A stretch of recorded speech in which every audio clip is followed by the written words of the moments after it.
प्रश्न किया गया है कि अदालत में शपथ लेते समय सबसे पहले गीता पर हाथ क्यों रखा जाता है, रामायण या उपनिषद को क्यों नहीं चुना जाता? क्या गीता के प्रति यह विश्वास है या केवल अंधविश्वास है? यह सवाल उठाया गया है कि न्यायालय में कसम खाते समय गीता ही क्यों उपयोग में लाई जाती है, रामायण या उपनिषद क्यों नहीं? इसके पीछे एक गहरा कारण है। संभव है अदालत स्वयं इस कारण को पूरी तरह न जानती हो, लेकिन कारण अत्यंत महत्वपूर्ण है। राम चाहे कितने ही महान क्यों न हो, इस देश की चेतना में उन्हें पूर्ण अवतार के रूप में नहीं देखा गया, बल्कि उनके अवतार को आंशिक माना गया है। उपनिषदों के ऋषि चाहे कितने ही ज्ञानी और ऊंचे स्तर के क्यों न हो, उन्हें अवतार नहीं कहा गया, लेकिन कृष्ण को पूर्ण अवतार के रूप में स्वीकार किया गया है। यदि परमात्मा संपूर्ण रूप से पृथ्वी पर अवतरित हो तो वह लगभग कृष्ण के समान ही होगा। इसी कारण कृष्ण इस देश के अधिकतम लोगों के मन को छू सके हैं। पूर्ण अवतार का अर्थ है बहुआयामी व्यक्तित्व जो मनुष्य के हर पहलू को स्पर्श करता हो। इसके विपरीत राम एक आयामी व्यक्तित्व है।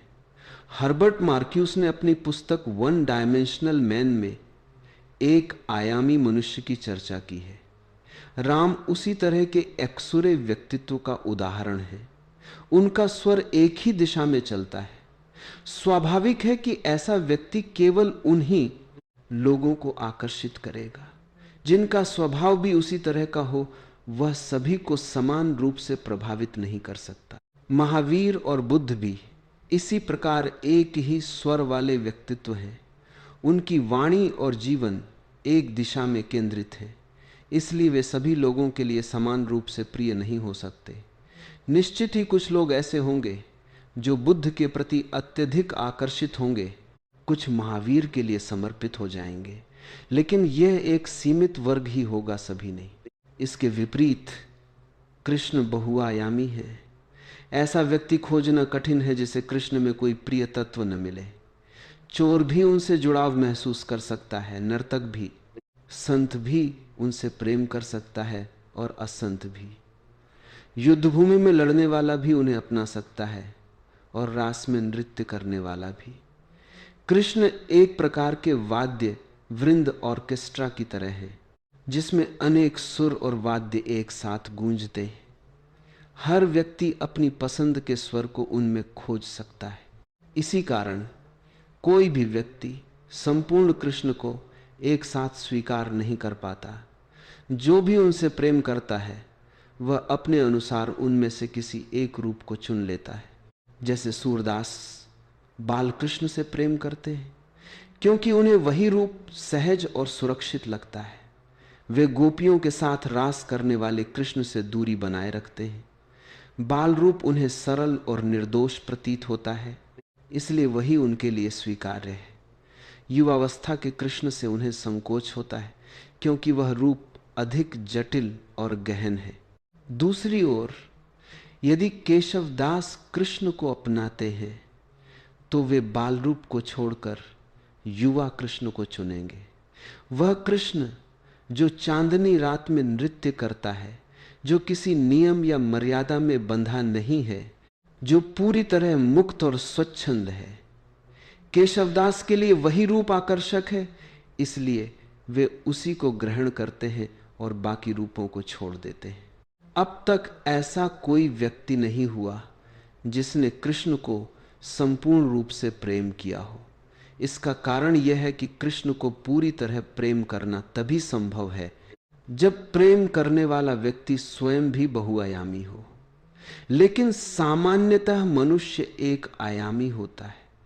उसका व्यक्तित्व एक ही दिशा में चलता है, जैसे कोई रेल एक निश्चित पटरी पर चलती है। फिर भी कृष्ण में हर व्यक्ति को अपनी प्रकृति के अनुसार कुछ न कुछ मिल जाता है।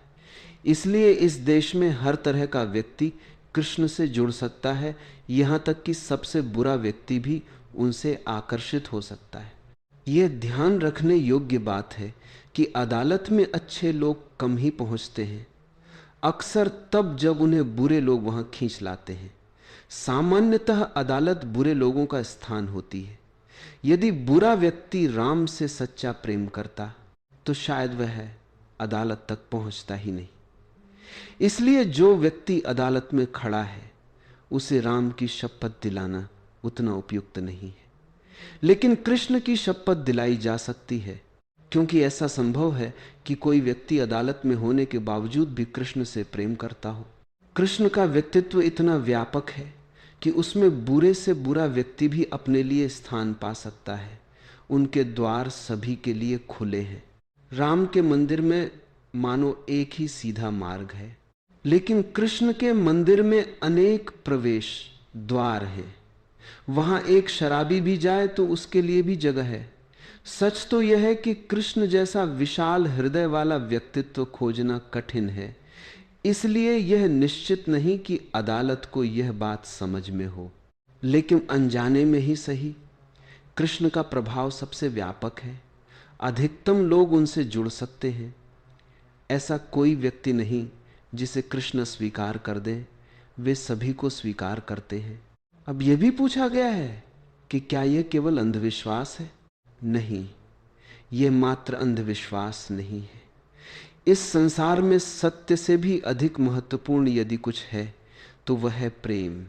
जिस व्यक्ति के प्रति हमारे भीतर प्रेम होता है उसके सामने असत्य बोलना कठिन हो जाता है। वास्तव में हम सत्य वहीं बोल पाते हैं जहां हमारा प्रेम होता है।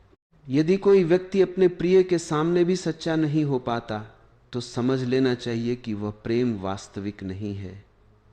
उदाहरण के लिए, यदि पति अपनी पत्नी से कुछ छिपाता है या पत्नी अपने पति से छोटी छोटी बातों को भी छुपाती है, यहां तक कि अपने क्रोध को भी दबाती है, तो यह संकेत है कि प्रेम अधूरा है।